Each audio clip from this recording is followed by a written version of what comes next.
ধন্যবাদ মাননীয় সভাপতি, আমাকে রচনা প্রতিযোগিতায় রচনা উপস্থাপন করার সুযোগ দেওয়ার জন্য। আজকে নির্ধারিত বক্তব্যের বিষয় হযরত মুহাম্মদ সাল্লাল্লাহু আলাইহি ওয়াসাল্লামের জীবনী। হযরত মুহাম্মদ সাল্লাল্লাহু আলাইহি ওয়াসাল্লাম মানবজাতির সর্বশ্রেষ্ঠ পথ প্রদর্শক, সর্বশেষ নবী ও রাসূল। তিনি শুধু মুসলমানদের জন্য নয়, সমগ্র বিশ্বের মানুষের জন্য রহমত স্বরূপ প্রেরিত হয়েছেন।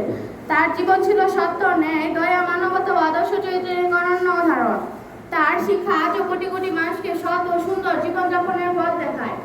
হযরত মুহাম্মদ সাল্লাল্লাহু আলাইহি ওয়াসাল্লাম 570 খ্রিস্টাব্দে আরবের মক্কা নগরীতে জন্মগ্রহণ করেন। তার পিতার নাম আব্দুল্লাহ এবং মাতার নাম আমিনা। তিনি কুরাইশ বংশে জন্মগ্রহণ করেন, যা আরবের অন্যতম সম্মানিত বংশ ছিল। জন্মের আগেই তার পিতা ইন্তিকাল করেন। 6 বছর বয়সে তিনি মাতাকে হারান। এরপর তিনি দাদা আব্দুল মুত্তালিব এবং পরে চাচা আবু তালিবের তত্ত্বাবধানে বড় হন। ছোটবেলা থেকেই তিনি ছিলেন অত্যন্ত ভদ্র, বিনয়ী ও সত্যবাদী। তিনি কখনো মিথ্যা বলতেন না এবং অন্যায় কাজ থেকে দূরে থাকতেন। তার সততা ও বিশ্বস্ততার কারণে মক্কার মানুষ তাকে আমিন বা বিশ্বস্ত ব্যক্তি উপাধিতে ভূষিত করেন। তিনি মানুষের উপকার করতেন এবং দরিদ্র অসহায়দের প্রতি সহানুভূতিশীল ছিলেন। বিবাহ ও পারিবারিক জীবন।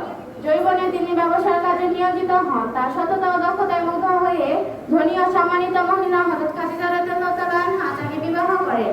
তাদের পারিবারিক জীবন ছিল সুখী ও শান্তিপূর্ণ।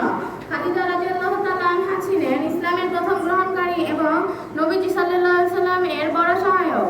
40 বছর বয়সে তিনি মক্কার নিকটবর্তী হেরা গুহায় ধ্যান ও ইবাদতে মগ্ন থাকতেন। সেখানে মহান আল্লাহর পক্ষ থেকে ফেরেশতা জিবরাইল আলাইহিস সালাম প্রথম ওহী নিয়ে আসেন।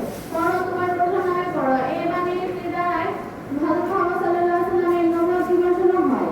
এরপর তিনি মানুষকে আল্লাহর ইবাদত করার আহ্বান জানান।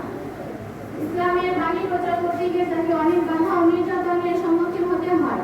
মক্কার কাফিররা তার বিরোধিতা করেন এবং মুসলমানদের উপর অত্যাচার চালায়। তবুও তিনি ধৈর্য ও সাহসের সঙ্গে ইসলামের দাওয়াত চালিয়ে যান।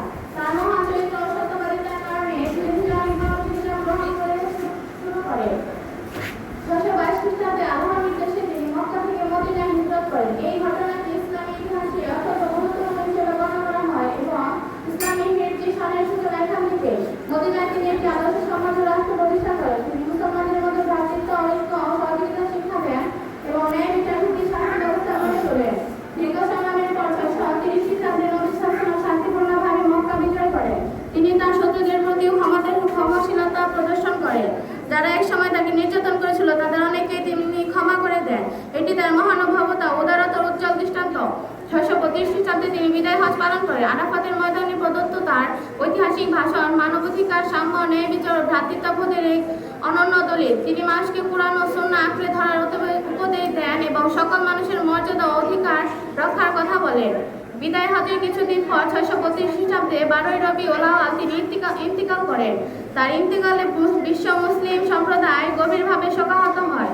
তবে তার শিক্ষা ও আদর্শ আজও বিশ্বজুড়ে কোটি মানুষের হৃদয়ে জীবন্ত রয়েছে। হযরত মুহাম্মদ সাল্লাল্লাহু আলাইহি ওয়াসাল্লামের জীবন মানবজাতির জন্য এক উজ্জ্বল দৃষ্টান্ত। সত্যবাদিতা, দয়া, ক্ষমাশীলতা, ন্যায়পরায়ণতা ও মানবপ্রেম ছিল তার চরিত্রের প্রধান বৈশিষ্ট্য। তার দেখানো পথে চললে ব্যক্তি, সমাজ ও রাষ্ট্রের শান্তি ও সম্প্রীতি ও কল্যাণ প্রতিষ্ঠিত হতে পারে। তাই আমাদের উচিত সকলের তার জীবন ও আদর্শ অনুসরণ করে নিজেদেরকে সৎ, আদর্শবান ও মানবিক মানুষ হিসেবে গড়ে তোলা। ধন্যবাদ মাননীয় সভাপতি, ধন্যবাদ বিজ্ঞ বিচারক মণ্ডলী।